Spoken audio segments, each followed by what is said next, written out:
kita dorong anak-anak muda kita yang anak-anak Sultra bisa lebih banyak lagi mendapatkan scholarship beasiswa untuk S1, S2, S3. Saya yakin kekuatan sumber daya alam kita sudah besar, SDM-nya bagus.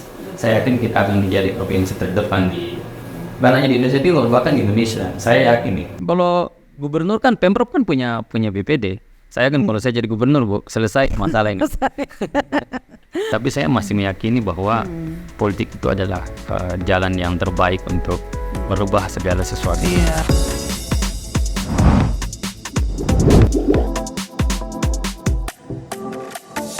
Assalamualaikum warahmatullahi wabarakatuh. Pemirsa Kendari Info, kembali lagi bersama saya Kristina Dinamita dalam podcast Kisahan. Semua ada kisahnya.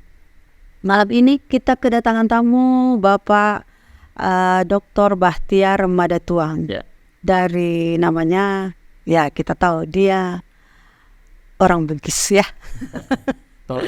Tolaki Bugis ya, oh iya, oke.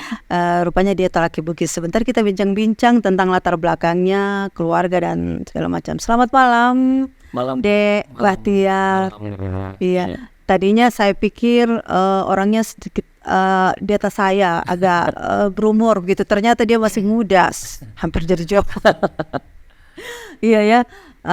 Terima kasih nih diundang di Kendari Info. Ini salah satu media online ya, yang paling keren. Dan pokoknya kalau mau keren, kalau mau viral dulu, mau viral dulu harus Kendari Info dulu. Iya begitulah. Jadi saya kita bincang sedikit ya. Saya tertarik ini ketika melihat baliho yang sangat besar di jalan. Tadinya saya siapa ini ya, karena nggak familiar gitu kan. Lalu kemudian saya terpikir mencari tim suksesnya orang ini mau maju gubernur, jadi saya cari dulu tim sukses. Kebetulan ketemu di grup-grup politik ya. Alhamdulillah saya punya kesempatan mengundang Pak Bahtiar. Baik, baru tiba ya Pak Bahtiar? Ya, alhamdulillah tadi pagi tiba dari Makassar. Kebetulan ada 2 agenda hari ini. Tadi kita memberikan studium general atau kuliah umum tentang leadership di Politeknik Indotek Kendari. Jadi tadi jam 11, setelah itu ini menghadiri Kendari Info. Sebenarnya minggu lalu dari Kendari juga, Bu. Kendari juga. Memang ondar-mandir nih. 2 minggu Sultra, 2 minggu Makassar.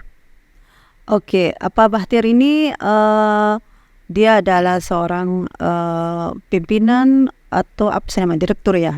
Direktur AMKOP Business School ya, sebuah sekolah bisnis di Makassar ya. Baik, kita dengar dulu nih perkenalannya.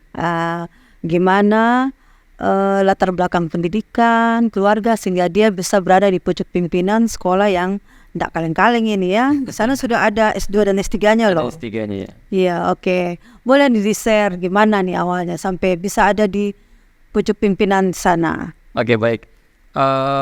Saya, Bu, lahir di Kolaka ya, di Lamekongga, 25 Oktober 1982. Jadi ibu saya itu asli Mekongga dia. Bapak saya tentara, orang Makassar.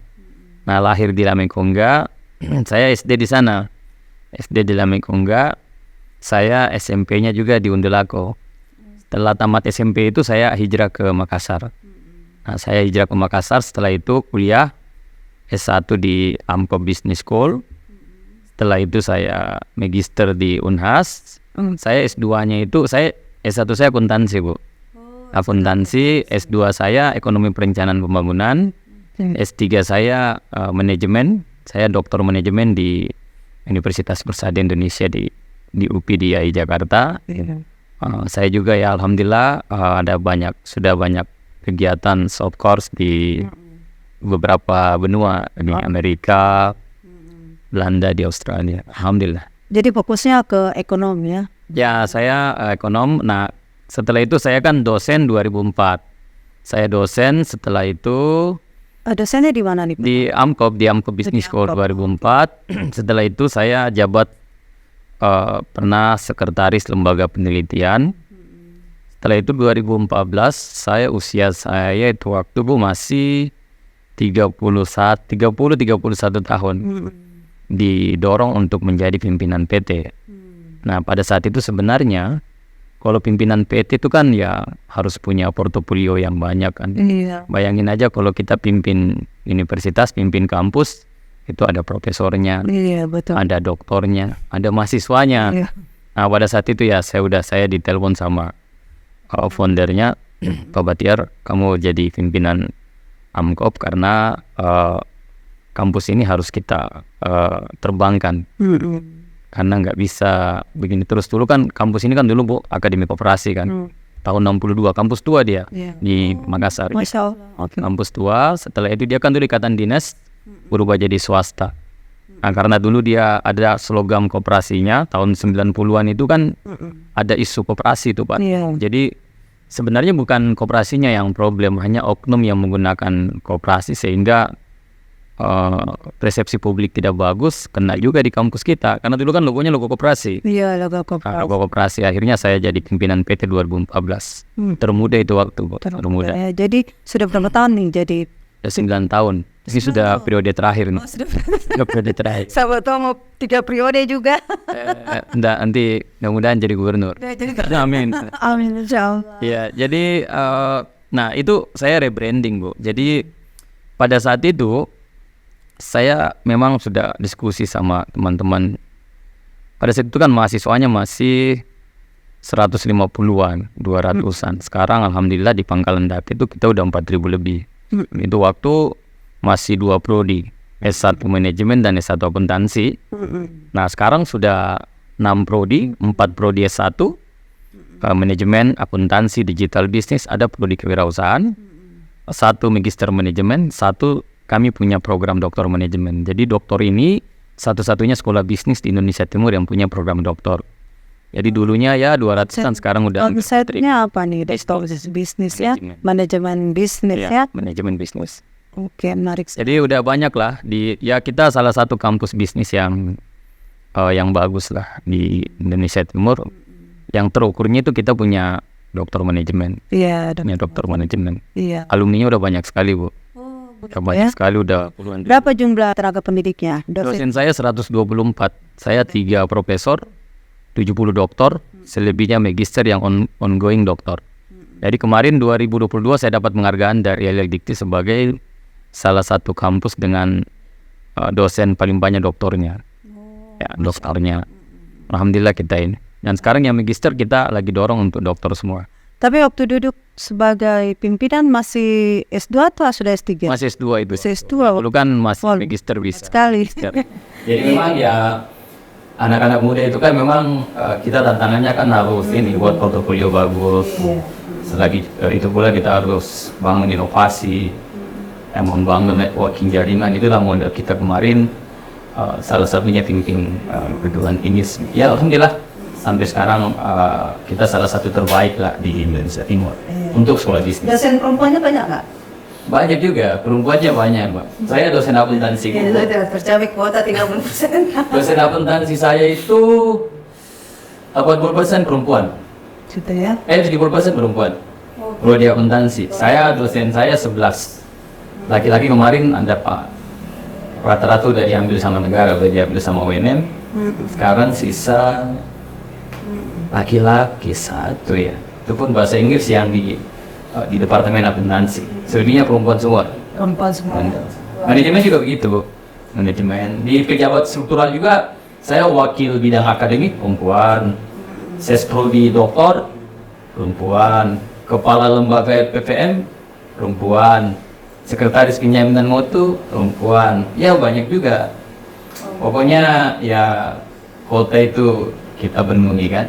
Oke, Batiar nih, kembali ke narasi 2024. Apa nih? Saya kan lihat balihonya tuh, calon gubernur Sutra. Berarti ada niat untuk maju menjadi calon gubernur. Nah, dari dunia pendidikan beralih ke dunia politik itu bukan hal yang mudah. Apa yang membuat DTR ini tertarik untuk masuk ke rimbauan dore-dorewan. Iya betul. Rimbun ini ya. Jadi kan banyak lah sekarang orang kampus kan jadi gubernur seperti Pak Anies kan, Pak Anies itu mantan rektor Paramadina, jadi gubernur Jakarta. Siapa lagi nih? Pokoknya ada beberapa teman yang base-nya Profesor Nurdin Abdullah. Gubernur saya kemarin nanya kan dia kena ketangkap KPK kan. Gubernur di Sulsel, kebetulan saya kerja di Makassar, dari dosen juga. Nah, memang sebagian orang memang menganggap bahwa pindah kamar ini memang ada hal yang sangat berbeda kan, antara kampus itu kan normatif dan basicnya kan science and technology. Sedangkan kalau politik tadi seperti yang Ibu katakan abstrak, lain lah. Tapi saya meyakini memang salah satu jalan untuk membangun daerah memang harus merebut kekuasaan. Nah, itu kan harus kita lakukan, karena kalau kita posisinya di luar terus memberikan masukan, gagasan yang konstruktif, saya yakin belum efektif. Memang kan dalam teori rezim kan memang harus ada check and balance. Tapi cara efektif untuk cepat untuk bertransformasi, untuk merubah sebuah daerah atau merubah sesuatu yang kita inginkan, memang kita harus masuk dalam kekuasaan. Makanya kebetulan kita ini kan di Sultra. Menurut saya kan belum ada ini orang Kolaka yang jadi gubernur. Belum ada. Calon dulu Pak Berti, tapi nggak dapat partai. Siapa lagi kemarin? Mata kalah. Harusnya juga kalah. Mungkin lah, mudah-mudahan takdirnya kita bisa lancar nanti. Apa nih yang DTR bisa tawarkan gini ya? Seperti tadi yang DTR bilang, belum ada orang Kolaka yang bisa duduk jadi gubernur. Dengan pertarungan yang begini sulit, DTR datang dengan segala Star Nol betul. Ya. Apa yang membuat DTR itu optimis begitu untuk masuk ke pertarungan ini gitu loh? Ya, jadi kan Star Nol betul, karena kan saya ini kan tokoh yang bukan tokoh, seorang anak muda yang baru aja nih Sultra, meskipun saya kan orang Mekongga kan, baru memang banyak tantangan. Makanya Bu, dari 2020 itu saya udah jalan sebenarnya keliling di Sultra, hanya satu daerah yang belum saya kunjungi, yaitu Penawai Kepulauan. Jadi saya lewat darat. Jadi dulunya dari tahun 2020 lewat Siwa kan. Lewat Siwa saya udah puluhan kali. Melingkar di Luhut Timur, lewat Bone juga biasa. Nah, sekarang ini akhir-akhir ini kita rubah pola, kita flight langsung dari Makassar Kendari, karena menurut kami daerah-daerah itu alhamdulillah kami sudah kunjungi, sudah bersosialisasi dengan masyarakat, dan sekarang kita masuk ke kota ini kan, masuk ke kota untuk diskusi dengan teman-teman, bersosialisasi dengan teman-teman. Nah, memang kan banyak tokoh kan di Sultra, seperti ada Pak Wagub kan, senior kita, ada Pak Ruksamin, ada Pak Keri, ada lagi senior kita yang mantan Pangdam kan, Pak ASR. Memang pertarungan ini kan pasti saya yakin teman-teman nanti sengit, apalagi ini kan bukan bupati kan, karena gubernur pastilah pertarungannya akan sengit kalau bahasa Ibu, karena kan nanti ini kan prosesnya kan 2024. Sekarang kan kita bersosialisasi, nanti kan semua kan bisa menggunakan, ada dua pendekatan kan orang maju jadi gubernur, kepala daerah, pendekatan partai politik dengan pendekatan independen. Itu kan bisa dilakukan. Itu proses kan masih panjang. Tapi saya optimis Mbak, karena begini, karena kan sekarang kan pemilih sekarang kan itu banyak anak-anak milenial kan. Betul. Yang kedua, transformasi digital ini begitu cepat. Jadi menurut saya, sepemahaman saya, kalau seumpamanya mereka ini bisa solid, saya yakin akan bisa berkontribusi untuk kita. Karena saya yakin begini, meskipun kan kalau kita bicara politik kan pasti banyak hal lah yang negatif thinking, tapi saya masih meyakini bahwa politik itu adalah jalan yang terbaik untuk merubah segala sesuatu. Apalagi kan Sulawesi Tenggara ini kan banyak hal menurut saya yang harus kita benahi supaya kampung kita ini bisa ini, Bu. Saya keinginannya bisa menjadi provinsi terbaik di Indonesia, khususnya di Indonesia Timur. Itu yang siapa yang mendorong DTR untuk maju menjadi ayo maju dong, kamu maju, kamu bisa gitu, siapa nih ya yang support sistemnya siapa di pertama kali ya kasih ide di oh iya betul. Karena kan kita melihat begini, kita kan melihat ini kan bahwa kalau seumpamanya begini, menurut saya kalau seumpamanya kita tidak merebut ini kekuasaan, dalam hal ini gubernur, menurut saya kan pasti transformasi di daerah kita akan begini-begini saja terus. Itu menurut saya seperti itu. Nah makanya kan banyak hal yang sebenarnya yang harus kita benahi ya, agar sebenarnya provinsi kita ini bisa bagus, bisa maju ya, bisa maju, bisa terdepan. Provinsi kita bisa terdepan di Indonesia Timur, sehingga nanti kan masyarakat yang bisa nikmati. Menurut DTR variabel mana nih yang harus dibenahi? Kalau untuk Sultra kita yang mana nih yang kalau saya jadi ini yang pertama saya benahi. Iya betul. Ini kan gini, ini kan Bu, kalau orang bicara Sultra kan pasti bicara sektor pertambangan kan. Tambang, kita punya kekayaan sumber daya alam yang begitu besar. Kita punya nikel, kita punya emas kan di Bombana, kita punya aspal buton kan. Itu dari segi sektor mining, sektor tambang. Nah, seharusnya memang menurut saya tata kelola ini yang harus dibenarkan sebenarnya supaya mereka investasi di daerah kita, multiplier efeknya ini bisa dirasakan oleh masyarakat yang ada di Sulawesi Tenggara dan seperti itu. Nah saya juga begini, bukannya kita ini kan contohnya sekarang kan banyak sekali investasi asing kan yang masuk di Sultra, tapi kan tidak begitu berefek kan kontribusinya terhadap putra-putra daerah, khususnya dalam hal rekrutmen. Kemarin itu seandainya masyarakat nggak ribut, pasti kan mereka tetap dicuekin aja. Nanti ada people power dan lain sebagainya sehingga mereka dikasih tempat. Nah itu pertimbangannya itu adalah kompetensi sumber daya manusia. Sumber daya manusia. Saya itu menyesalkan sekali. Kenapa dulu aneka tambang? Aneka tambang kan dulu lama kan dia tunggal eksplorasi di kampung kita. Tapi kan mereka tidak oke lah memberikan sekolasi mungkin hanya terbatas. Harusnya kan mereka udah membangun dari dahulu itu adalah politeknik tambang. Yang mereka bangun kan hanya SMA Antam. Yang luarannya hanya sekolah umum. Nah seharusnya kan dari dulu mereka memikirkan membangun vocational education. Tapi udah saya sampaikan juga saya beri kuliah politeknik dotet. Nah sehingga karena kalau politeknik kita pasti luarannya kan akan siap pakai supaya SDM kita itu bisa bersaing untuk disiapkan nanti kalau ada investasi. Nah sekarang sudah bagus kan di Morosi sudah ada Politeknik Morosi. Nah itu Unhali juga udah bagus kan, udah ada sekolah vokasi. Udah ada Unhali juga udah buat sekolah vokasi. Tapi sebenarnya kan dari dulu itu kan bisa. Sebenarnya kan kalau gubernur punya kekuatan yang strong pada saat itu bisa melakukan itu.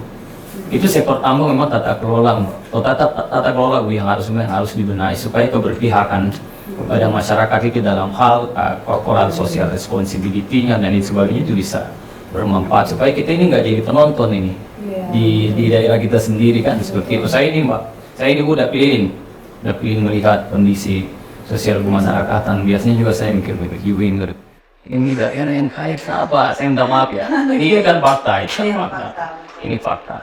Yang kedua pariwisata itu Wakatobi kan destinasi wisata tersendiri. Wakatobi. Saya juga dari kuda saya enggak. Kenapa sebenarnya pemerintah kan bisa local government kan dengan kekuatan komunikasi dengan Jakarta mengundang swasta untuk bangun politeknik pariwisata yang ada kan di Makassar. Politeknik pariwisata harusnya kita miliki. Harusnya supaya dalam ada kontribusi SDM-nya bisa membangun sektor turisme itu nanti kan akan punya manfaat multiplier ekonomi untuk Wakatobi dan untuk kita di Sulawesi Tenggara. Maksud saya Wakatobi ini berpeluang menjadi destinasi yang unggul di dunia menurut saya karena potensinya sangat besar. Menurut DTR sektor pariwisata harusnya kita harus didorong juga. Nah tadi sektor tambang. Yang berikutnya adalah sektor pertanian. Nah pertanian ini kan di Guna Barat kan. Sektor pertanian ini harus didorong lagi, didorong agar petani itu bisa produktif dan akan berkontribusi untuk mereka dengan daerahnya. Nah itu. Apalagi nih, jadi tambang, pariwisata, pertanian dengan pendidikan. Nah, pendidikan ini sangat penting. Pendidikan ini, kalau saya apalagi dengan kekuatan sumber daya alam kita yang luar biasa. Nah, pendidikan kita kalau semuanya pendidikan kita ini bisa lebih strong, saya yakin kita akan maju. Ya kita itu tadi. Sekarang. Nah itu kan tugasnya pemerintah, Sekarang SPP ini sebenarnya lagi demo-demo di demo. Tugasnya pemerintah daerah kasih beasiswa, bisa dikasih beasiswa, kasih mereka scholarship itu bisa lah. Kan kita kan banyak nih perusahaan-perusahaan tambang ini, ambil aja mereka punya komitmen aja CSR mereka untuk dorong ini putra-putra daerah untuk bisa sekolah. Kalau perlu kasih dia beasiswa S1, S2 sampai doktor. Di luar negeri bisa menurut saya, karena cuma pemerintah harus ini, cara pemerintah harus ini diketuk kepalanya juga. Iya, makanya kan tugasnya gubernur itu, tugasnya gubernur itu, tugasnya pemerintah kan, pemerintah untuk memfasilitasi rakyatnya agar mereka bisa ini, karena kalau seumpamanya kita dorong anak-anak muda kita yang anak-anak Sultra bisa lebih banyak lagi mendapatkan scholarship beasiswa untuk S1, S2, S3, saya yakin kekuatan sumber daya alam kita sudah besar, SDM-nya bagus, saya yakin kita akan menjadi provinsi terdepan bukan hanya di Indonesia Timur, bahkan di Indonesia. Saya yakin. Memang bicara soal CSR, saya tertarik dengan pemanfaatan tiap CSR ini. Hampir atau nyaris kita tidak tahu kemana gitu. Tidak ada, harusnya kan ada, saya tambang ini daftar pemilik tambang gitu kan, dan dia selalu nggak CSR-nya segini, tidak ada. Jadi kita ini gelap-gelapan kalau soal CSR. Itu sama tadi tata kelola sektor itu harus dibenahi. Kalau saya yakin kalau dibenahi, kita kan sekarang kan di Sultra itu lagi hilirisasi nih, sektor tambang kan, dan banyak juga tambang-tambang lagi yang berkembang di Sultra. Nah ini kan kalau tata kelola dibenahi, saya yakin akan bisa bermanfaat, sangat bermanfaat untuk kesejahteraan masyarakat, untuk pembangunan daerah, bahkan untuk Sulawesi Tenggara. Kalau ditata kelola dengan bagus, dan ini tugasnya gubernur tugasnya gubernur memang. Nah, satu nih, DTR, ini titipan pertanyaan dari netizen. Sebagai seorang ahli ekonom, apa pendapat DTR tentang UMKM-nya kita nih di Sultra? Apa pernah DTR lihat gitu? Oh, ada UMKM yang harus kita angkat atau begitu. Nah, gitu. UMKM ini Bu, ini wajib mereka naik kelas. Nah, sekarang kan problematika UMKM kita adalah kan salah satunya itu capital kan. Sekarang kan capital itu adalah modal. Nah, tugasnya pemerintah ini menjadi penengah ini, menjadi mediator UMKM dengan bank. Kan di Sultra ini kan ada Bank Sultra, Bu. Ini kita bicara kita bicara local government yang ada kaitannya langsung dengan gubernur, kan itu Bank Sultra. Nah, Bank Sultra itu kan kita dorong mereka untuk lebih aktif dalam hal memfasilitasi UMKM kita sehingga dia naik kelas. Kan sekarang kan problemnya UMKM kan, Bu, kan modal kan. Modal. Nah, itu kan tugasnya pemerintah, tugasnya local government, tugasnya gubernur itu untuk mediasi. Saya yakin bisa. Yang kedua, banyak hal seperti kita mendorong mereka membuka akses jejaring, itu sangat penting. Pemanfaatan produk-produk UMKM kita memanfaatkan untuk kepentingan daerah itu sangat penting supaya mereka juga bisa bermanfaat kan, seperti itu. Yang ketiga adalah meningkatkan daya saingnya. Sekarang kan Bu, sekarang kan banyak sekali nih dengan perkembangan teknologi kan, mereka sekarang jual online. Iya, mereka bisa manfaat, tapi kan harus didorong ini dalam hal training dan lain sebagainya. Saya yakin kalau gubernurnya strong, punya keberpihakan terhadap UMKM, saya yakin UMKM kita akan bagus. Karena Bu, UMKM sekarang ini kan salah satu sektor yang paling tradable. Dia nggak ada urusannya dia dengan mau kondisi global semua dan lain sebagainya, nggak ada urusannya. Karena kan kemarin waktu 98 kan yang bisa kita eksis itu kan UMKM. Kecuali waktu COVID kemarin kan, karena semua sektor yang mati. Iya. Tapi waktu 98 kan mereka yang bisa ini bertahan karena mereka lokal produk kan. Nah itu, dan itu saya yakin kalau semua tadi yang saya katakan itu bisa dilakukan oleh gubernur, saya yakin bisa, dan bisa lah. Kalau menurut saya gampang aja itu, gampang aja kan, gubernur punya kewenangan kan. Fasilitasi UMKM kan di Bank Sultra, beri mereka supporting mereka dalam hal training and development. Seperti dalam hal marketing dan teknologi dengan berbasis teknologi. Yang berikutnya buatkan polisi agar produk UMKM ini bisa dimanfaatkan oleh masyarakat Sulawesi Tenggara. Kalau perlu kita buat daya saing lagi untuk bisa ekspor. Saya bicara soal modal untuk menaikkan kelas UMKM itu jelas yang paling utama itu sebetulnya memang soal modal. Iya. Ada beberapa, saya ini pelaku UMKM dan saya punya produk UMKM juga, makanan kue kering kan begitu. Kesulitan saya lihat ini, terutama UMKM yang dipegang oleh perempuan, itu susah sekali mengakses kredit.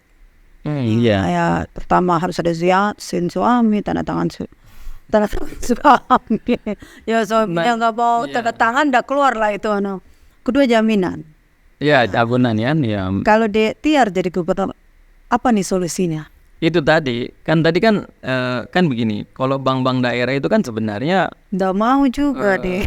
Bisa itu, sebenarnya bisa. Kalau semuanya kita gubernur panggil direksinya kan, pokoknya fokus kita adalah membiayai ini sektor-sektor UMKM. Nah, tapi kan sektor-sektor UMKM ini kan nanti akan di-verified oleh bank kan. Dan saya yakin kan begini. Agunan itu kan sebenarnya bisa artinya kan tergantung dari kebijakan gubernur ya. Kalau semuanya kan banyak UMKM ya kita verify kan ada standarized tuh pemberian kredit, saya yakin bisa. Sisa polisi, sisa kebijakan. Kalau gubernur intinya kan begini Bu. Kalau seumpamanya kita keberpihakan kepada UMKM itu jelaskan, pasti insya Allah akan bisa. Kan problem UMKM itu kan dua sebenarnya kan. Capital modalnya dengan market pasarnya. Nah itu saya yakin kalau seumpamanya pemerintah turun tangan selesai itu masalah. Kalau gubernur kan Pemprov kan punya BPD. Saya kan kalau saya jadi gubernur Bu, selesai masalah ini. Saya punya model untuk melakukan itu ya. Ada sistem-sistem yang akan ditiar banknya. Oke. Setelah saya mendengar sedikit pemikiran DTR nih semakin malam semakin menarik ya. Karena tadinya kan saya berpikir ini masih muda ini, apa yang dia bisa tawarin. Ternyata banyak pemikiran DTR yang menarik sekali. Nah sekarang variabel untuk menjadi seorang calon gubernur ya, maju menjadi calon gubernur itu ada elektabilitas, kepopuleran, ada duit, gitu.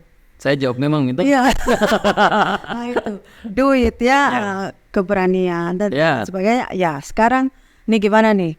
Menurut apa sudah siap? Ya kalau saya punya semua itu. Punya siap. Oh mantap. Karena menarik sekali. Anda adalah tidak takabur ya. Tapi kan persepsi publik kan kalau di Indonesia itu politik itu kan ya ada kos politik kan. Kita nemui konstituen aja Bu. Saya aja kalau lewat darat itu kan, kita satu kali berangkat itu kan besar-besar juga. Iya, pasti besar juga. Dan itu sering, dan itu biasa lah. Karena kalau orang berjuang itu kan konsekuensi pasti biaya. Sampai investornya ini. Jangan sampai ada gitu. Harus memang Bu. Ini memang daerah. Daerah ini memang kalau kita menurut saya dengan ini masyarakat yang saya temui memang harus transformasi kepemimpinan ini sudah saatnya nih kita yang ambil alih karena supaya nanti bisa menjadi role model.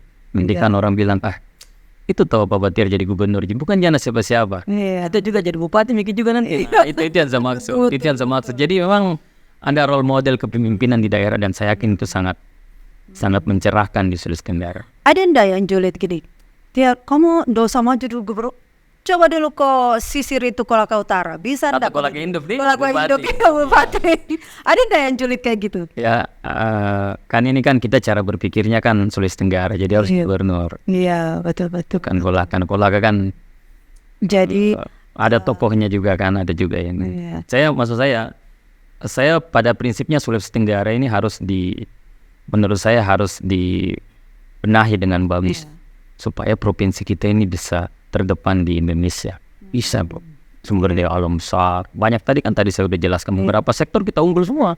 Nah, sumber daya manusia kita bagus-bagus ya kan.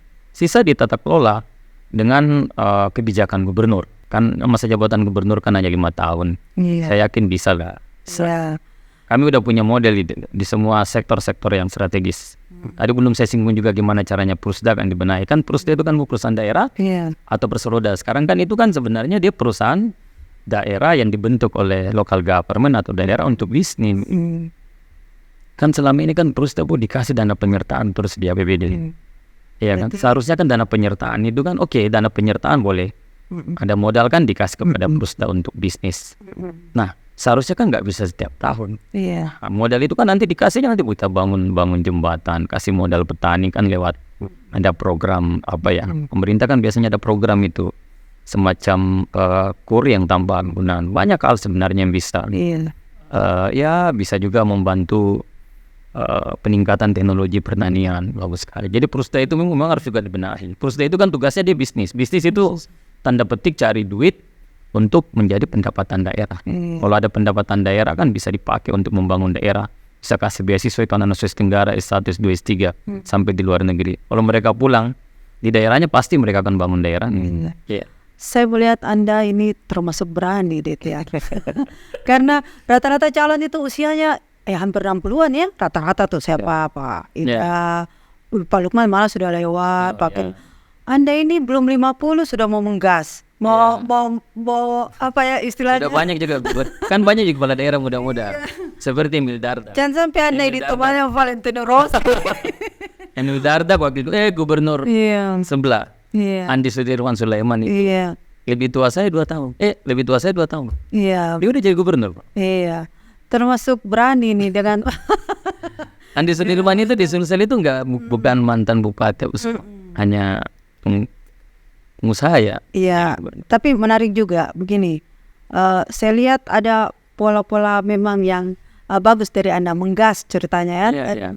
Harus pimpin sekolah tinggi begitu. Iya, betul. Dengan dari umur yang begitu muda, lalu kemudian membuat kualitas sekolah tinggi semakin nanjak hanya dalam jangka waktu 7 sampai 8 tahun. Betul. Dengan pendidikan yang sebetulnya masih S2 lalu melewati beberapa profesor, Anda termasuk hebat sebetulnya. Alhamdulillah. Nah, itu berkat kerja keras, semangat dan tim solidaritas timnya. Solidaritas tim kan anak-anak muda itu kan suka dengan inovasi. Iya betul. Suka membangun portofolio yang bagus dan yang kedua selalu tidak mau kalah. Tidak mau kalah. Itu anak muda itu. Betul. Penyakit juga sebenarnya. Selalu mau yang terbaik gitu. Yang terbaik. Jadi banyak memang banyak orang yang memang menanyakan kenapa Pak Batiar ini dari mana ini tiba-tiba jadi gubernur. Tapi ibu tolaki ya? Ibu saya Mekonggak asli ya. Bapak saya Makassar. Oke. Nggak ada masalah. Kita gas. Menarik ini. Masih muda, pemikiran encer, banyak ide-ide yang brilian ya. Nurul Alam dulu kan 40 jadi gubernur saya. Iya. 42 ya. 40. Ya, seumur kita ini. Iya. Hanya beliau tinggi besar kan. Iya. Oke. Iya. Jadi seperti tadi yang saya bilang, ada investor. Nanti kita bincang-bincang di belakang ya. Iya. Tapi harus lebih aktif lagi di Kendari Info. Iya. Karena saya yakin dengan kekuatan, saya setuju tadi kan kita diskusi di luar studio. Hasil riset memang dengan kekuatan sosial media yang baik yang positif kampus. Yang baik saya yakin sekarang itu kan bisa merubah segala sesuatunya. Betul. Sekarang itu kan setiap orang kan bahkan di kampung kasih riset ini mereka udah pakai HP. Tidak ada lagi yang tidak pakai HP. Daerah tidak ada internetnya. Itu masalah juga itu.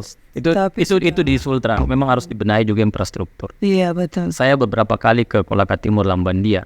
Seandainya mungkin minta maaf ya. Iya. Seandainya mungkin, tapi sekarang udah bagus karena kemarin kan ada presiden kan datang. Iya.